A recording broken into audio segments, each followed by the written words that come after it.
Hola, la clase de hoy la vamos a dedicar a descubrir los secretos del agua, esos motivos por los cuales es una sustancia tan especial que permite la vida tal y como la conocemos. Y para ello vamos a empezar analizando su estructura química. La molécula de agua está compuesta por un átomo de oxígeno y dos átomos de hidrógeno. Y están unidos los átomos de hidrógeno al átomo de oxígeno por medio de enlaces covalentes. Esto significa que comparten electrones por cada enlace. El electrón que comparte cada hidrógeno está situado en su capa de valencia, que es un orbital de tipo 1s, y hay un único electrón. Sin embargo, el oxígeno, su capa de valencia es un orbital híbrido de sp3 y tiene dos electrones aquí desapareados, deseando formar un enlace con cada uno de los hidrógenos. El resultado de la unión de estos tres átomos por medio de enlaces covalentes es la molécula de agua. Tenemos aquí una figura tridimensional para que se vea un poco mejor. La bolita roja representa el oxígeno y estas dos de los extremos los hidrógenos. Las chiquititas que se encuentran en los ejes representan los electrones, en este caso los de los enlaces, cada uno del color correspondiente al átomo del que proceden, y estos dos pares de electrones que tiene el oxígeno sin formar enlace son pares de electrones libres sin compartir, que se corresponden con estos dos pares de electrones que vemos aquí en estos suborbitales. Bueno, pues la molécula de agua tiene dos características importantes de las que luego van a derivar todo el resto de características físico-químicas que vamos a ir analizando. Y son que es una molécula cuyo enlace forma un ángulo de cerca de 104 grados, los dos enlaces con los hidrógenos están dispuestos de forma angular. ¿Y esto por qué es? Bueno, pues porque como el oxígeno tiene estos dos pares de electrones aquí sin compartir, esta es la disposición, estos dos enlaces formando este ángulo y estos dos pares de electrones sin compartir formando este otro, que minimiza las repulsiones entre cargas. Con lo cual la estructura final queda plegada, se llama una estructura de tipo plegada o angular. Además, la molécula de agua tiene otra particularidad, y es que el oxígeno es más electronegativo que los hidrógenos. ¿Esto qué significa? Pues que tira con más fuerza de los pares de electrones que conforman el enlace de lo que lo hace el hidrógeno. Esto es porque el oxígeno gana más estabilidad completando su capa de valencia con 8 electrones de lo que lo hace el hidrógeno al completar su capa de valencia con 2 electrones. O sea que es más favorable que el oxígeno tenga 8 electrones que el hidrógeno tenga 2. Por eso tira más de los electrones del enlace, los atrae más hacia sí mismo.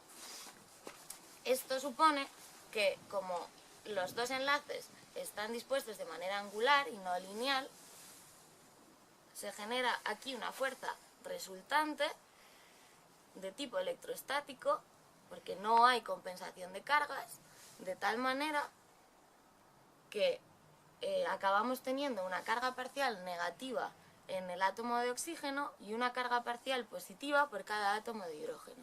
Y hemos dado con la clave del agua, porque esto hace que la molécula en sentido global tenga lo que llamamos polaridad, esa distribución de cargas en los extremos, de cargas parciales, se denomina polaridad, y eso le permite formar lo que llamaremos luego enlaces de hidrógeno, que son fuerzas intermoleculares. Ya no estamos hablando del enlace químico propiamente dicho, sino de las fuerzas que mantienen cierta cohesión entre las moléculas de la sustancia.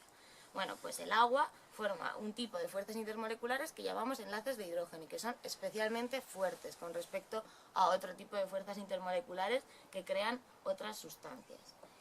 Y con esto vamos a empezar a analizar cada una de las características físico-químicas que se derivan de esa capacidad de crear enlaces de hidrógeno. Vamos con la primera de esas características. El agua es el mejor disolvente que conocemos. ¿Por qué ocurre esto?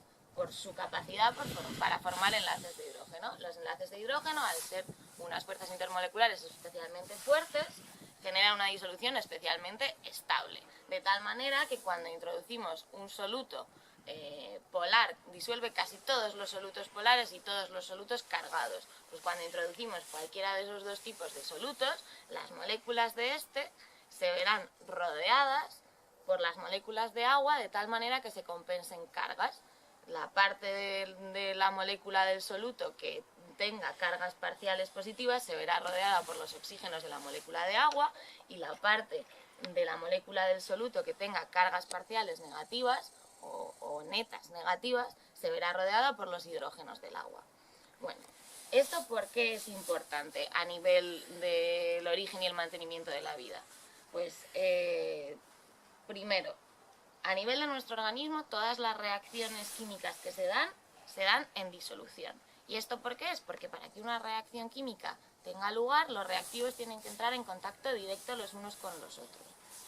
Hemos creado aquí un modelo en el cual estas bolitas representan lo que serían los reactivos que tienen que reaccionar químicamente para dar lugar a un producto, y veis que si están en disolución hay mucha más posibilidad de interacción entre ellos que si los tenemos en estado sólido, que lo representarían estos dos bloques de reactivos que prácticamente no interactúan las moléculas entre sí, interactuarían solo por una de las superficies, y es mucho más complicado que se dé la reacción.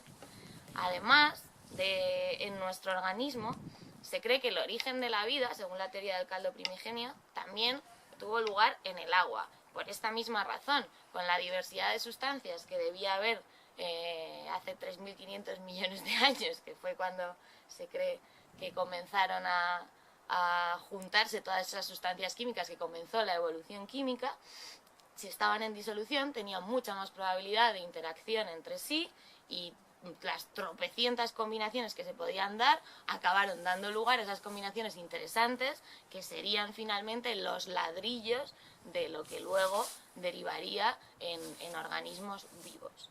Bien, pasamos a la segunda característica. La segunda característica que deriva de esta capacidad del agua de formar enlaces de hidrógeno es que el agua es más densa en estado líquido que en estado sólido. Y esto en el mundo físico-químico es muy raro.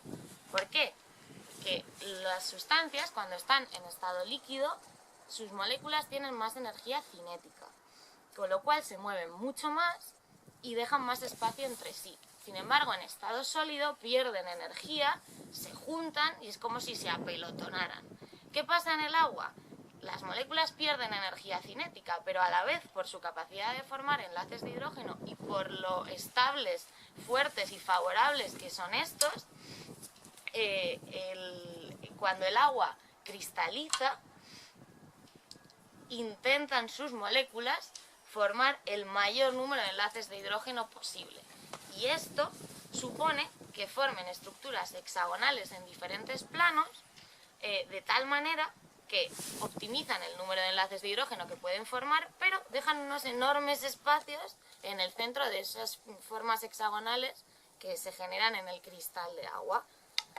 ¿Qué pasa? Que aquí hay un montón de aire que no está completo con más moléculas, cuando sin embargo en estado sólido todo esto estaría tal que así, ocupado por más moléculas, de tal manera que aunque no se establezcan el mismo número de enlaces de hidrógeno que se establecen en estado sólido, que son el máximo que se puede establecer, se establecen algunos, pero se optimiza el espacio. Por esto hay más masa en el mismo volumen y por lo tanto el agua líquida es más densa que el agua sólida. Esto es la comprobación de esta característica del agua, y es que el hielo flota. Vale, ¿y qué significa esto en cuanto a la vida que conocemos? Pues que el hielo flote permite que los ecosistemas subacuáticos se puedan mantener aun cuando las temperaturas son muy bajas, porque la parte del agua que solidifique siempre va a flotar, permitiendo que la vida por debajo de esa superficie de hielo siga existiendo. Vale, pues pasamos a la tercera característica. La tercera característica es que el agua tiene una gran fuerza de cohesión, de adhesión y una elevada tensión superficial. ¿Qué significa esto? Bueno, pues en referencia a la cohesión. La cohesión es la fuerza con la cual las propias moléculas de agua se unen entre sí. Como ya hemos dicho, de nuevo repetimos, los enlaces de hidrógeno son unos enlaces muy fuertes y por lo tanto las moléculas de agua están muy cohesionadas entre sí formando ese tipo de enlaces.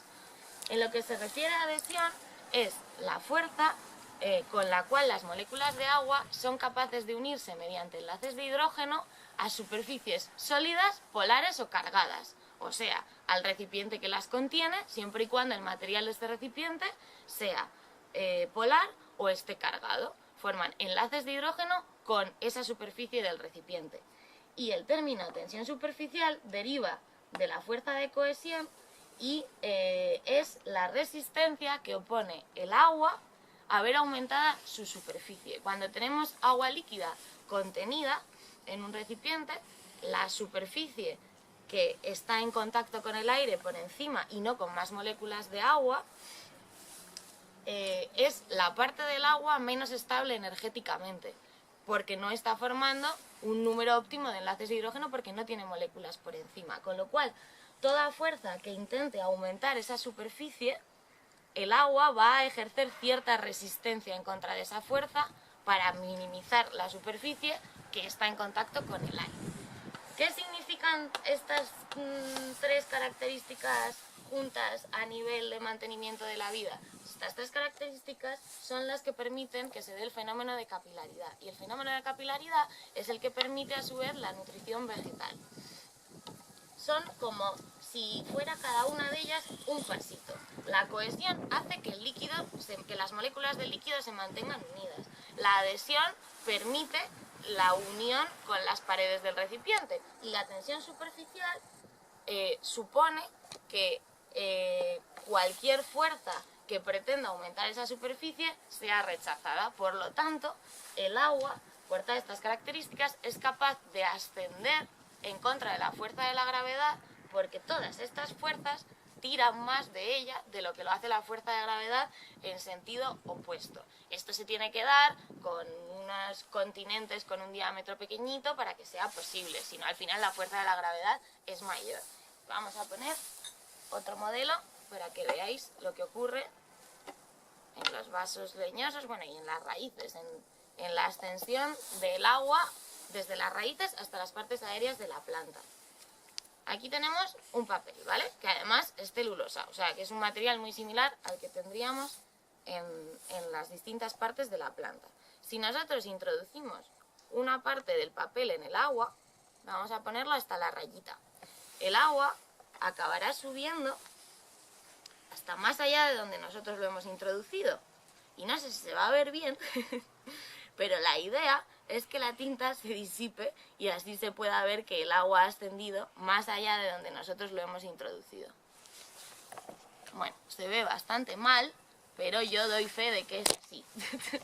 Y veis además que ha cambiado la consistencia. Nosotros lo hemos introducido hasta aquí y sin embargo el papel se ha mojado hasta aquí, ¿vale? Pues eso es lo que ocurre en la conducción de agua a través de los distintos vasos de las plantas hasta llegar a partes aéreas.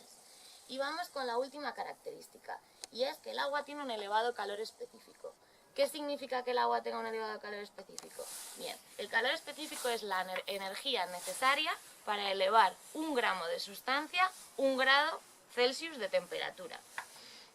El agua tiene un elevado calor específico porque para elevar su temperatura, lo cual se traduce a nivel físico-químico en aumentar la energía cinética de sus moléculas, tenemos que romper enlaces de hidrógeno. Y ya hemos dicho que son muy fuertes y muy estables, con lo cual esos enlaces de hidrógeno absorben mucha energía hasta que acaban rompiéndose.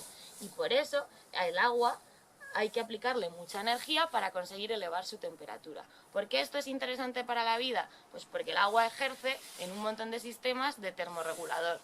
Para empezar, en nuestro propio organismo, el mecanismo del sudor se basa en esta capacidad termorreguladora del agua. Y a nivel del origen de la vida, en ese caldo primigenio del que hablábamos anteriormente, el agua ejerció de termorregulador químico para absorber las radiaciones tan energéticas que nos llegaban desde el Sol principalmente, cuando todavía teníamos una atmósfera muy primitiva que no las frenaba.